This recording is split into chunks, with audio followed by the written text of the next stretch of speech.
Aujourd'hui, un petit Draw My Card. Alors oui, je sais, j'avais dit que je sortirais un seul Draw My Card par mois, mais finalement, j'estime que ce genre de sujet-là, c'est aussi l'actualité de Magic. On va se faire un petit top 10 des meilleures cartes de l'édition Throne of Eldraine. Ce seront uniquement des cartes rares ou mythiques. C'est une liste de cartes non exhaustive et ce n'est que mon avis, même si je pense que pas mal de ces cartes vont quand même influencer au moins le T2. Alors écoute-moi bien, tu vas te mettre à dire standard et pas T2 parce que tu fais l'erreur depuis le début.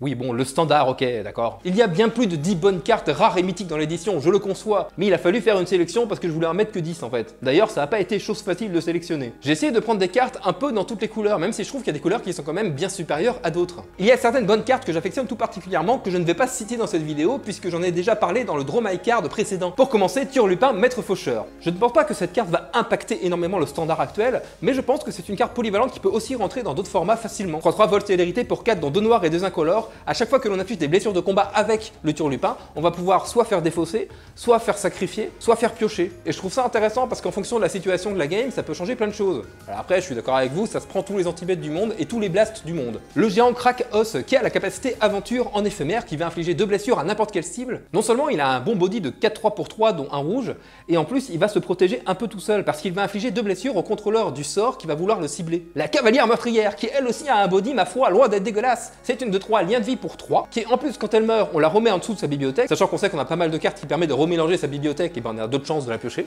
Ce qui peut permettre du coup de rejouer sa capacité aventure éphémère, qui est un espèce d'homicide, mais qui peut aussi cibler les Planeswalkers, qui fait perdre 2 points de vie, certes, mais il a une autre chose à oublier, c'est que c'est aussi un chevalier. Et vu comment l'archétype chevalier est en train de venir pour nous piétiner, je précise d'ailleurs que je ne vais pas trop parler de l'archétype chevalier, sinon il y aurait beaucoup trop de cartes à voir, et c'est sûr, même en standard, on aura un deck chevalier qui sera loin d'être dégueulasse. Et je pense même dans différentes couleurs. Je pense même à 2 decks chevaliers. Oui, je reviens un peu sur Questing Beast, parce que c'est une carte qui m'a vachement marqué sur la première fois où je l'ai lue, et puis finalement, avec le recul, je me dis que c'est pas si bien que ça. Alors attention, ça reste une très bonne carte et tout ce que je dis dans l'autre Draw My Card est toujours vrai. Mais effectivement, ça se prend tous les anti-bêtes de la Terre et tous les blasts de la Terre. Et double choc sur Questing Beast, plus de Questing Beast. Mais ça reste une carte qui a un power creep à elle seule quand même loin d'être dégueulasse. Et je trouve que là où elle mettra le plus la pression, c'est si on arrive à la jouer tour 3, avec ça par exemple. Voilà. Enfin, une carte qui va un peu couper l'herbe sous le pied à Récif plus Yahok. Parce que ça devenait un peu débile le « Oh, je joue Récif et Yahok et du coup, je joue tout seul pendant au moins 10 minutes, c'est trop drôle, oh là là, c'est vraiment la vie silençante !» Ou « Hashbringer ». C'est mieux en anglais quand même, je trouve. Un 2 vol lien de vie pour 2 dont un blanc et un incolore.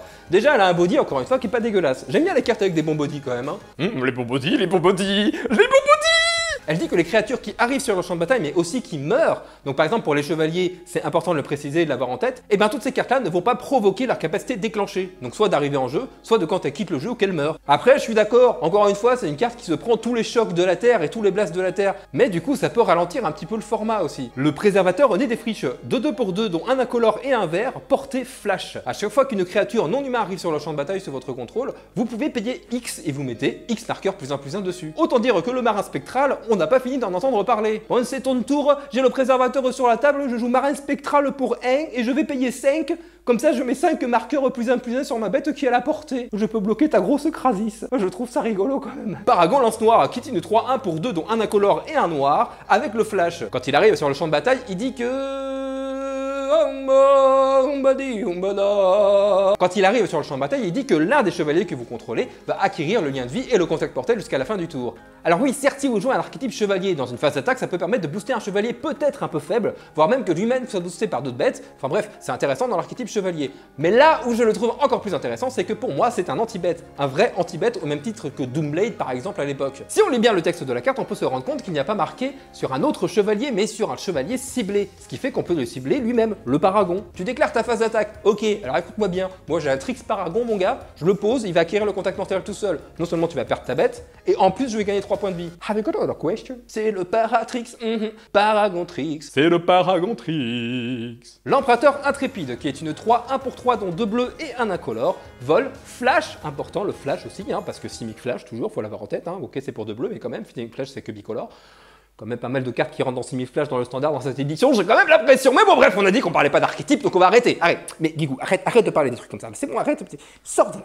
Body plus que correct, certes elle ne peut bloquer que les créatures avec le vol, mais derrière, elle a une capacité aventure éphémère qui permet de bouncer un permanent. Et le fait de bouncer un permanent dans le format qui va se dessiner, où on peut potentiellement avoir pas mal de tokens food qui se transforment en bêtes, hashtag Oko, hein. Et du coup, le fait de pouvoir bouncer le token, et ben le token il meurt. Encore un petit chevalier. Concurrente acclamée. 3-3 pour toi, ton 2 incolore et un blanc. Elle dit que lorsque l'on arrive sur le champ de bataille, si l'on contrôle un autre chevalier, la précision est importante à prendre en compte. Et sur les 5 cartes que l'on a regardées, on peut révéler soit une carte de chevalier, d'artefact légendaire, d'équipement ou d'aura, et la révéler pour pouvoir la mettre dans sa main. Une carte très archétype chevalier, oui, peut-être dans le standard, mais dans d'autres formats, sachant qu'il y a encore pas mal de changelins par exemple, qui sont eux-mêmes des chevaliers, ça peut être une carte assez intéressante pour faire remonter des équipements par exemple, je pense au commandeur, hein, par hasard, comme ça, voilà, bon, je dis ça, hashtag joueur de commandeur, hein. Et enfin, on va finir par un terrain, le passage merveilleux. Même si j'aimerais bien mettre évidemment dans cette liste tous les autres terrains de toutes les autres couleurs qui font plein de choses en fonction de leur couleur, que je trouve d'ailleurs très intéressant. Mais le passage merveilleux, je trouve que c'est une carte supplémentaire pour stabiliser la base de mana. Certes, on va chercher qu'un terrain de base, mais le terrain de base peut potentiellement arriver dégagé. Et ça, c'est intéressant pour le rythme de jeu. Voilà, c'était mon petit top 10 des meilleures cartes rares mythiques de l'édition, complètement sans prétention, et je dis pas que toutes ces cartes-là vont être jouées et vont avoir un power creep monstrueux et vont complètement défoncer le format standard ou autre, évidemment. Je vous avoue que j'ai un petit peu hésité à la faire cette vidéo en me disant ça va peut-être pas être très original, mais j'avais quand même envie de donner mon avis, et en plus ça s'intégrait bien au concept du Draw My Card. N'hésitez pas à me faire des retours et à me donner votre avis par rapport à ce type de format et ce type de contenu. Sur ce, je te remercie d'avoir regardé cette vidéo, tu peux t'abonner à la chaîne, partager le tout un maximum partout où tu peux, et puis moi je te dis à dans pas très longtemps.